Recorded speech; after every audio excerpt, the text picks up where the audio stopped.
ఒక సమరయ స్త్రీ అనేకుల్ని యేసయ్య పాదాల చింతకు నడిపించింది. ఒక సేన అనే దేవుని పట్టిన వ్యక్తి యేసుక్రీస్తు ప్రభు ద్వారా మేలు పొందుకొని ఆ దెక్కపోలేని 10 పట్టణాలకు ప్రకటించాడు.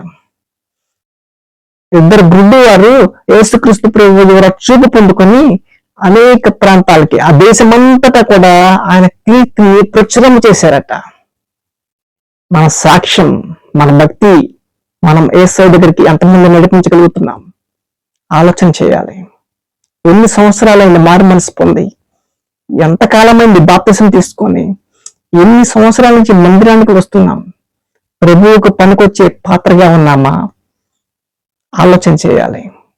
దేవుని వాక్యం సెలవిస్తుంది. 1 తిమోతి పత్రిక 2:4 ఆయన మనుష్యులందరూ రక్షించబడి సత్యమును గురించిన అనుభవ జ్ఞానం కలిగి ఉండాలని ఇచ్ఛయించుచున్నాడట.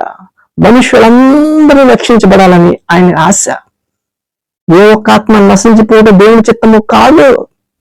ఆయన అందరి కొరకు ప్రాణం పెట్టాడు.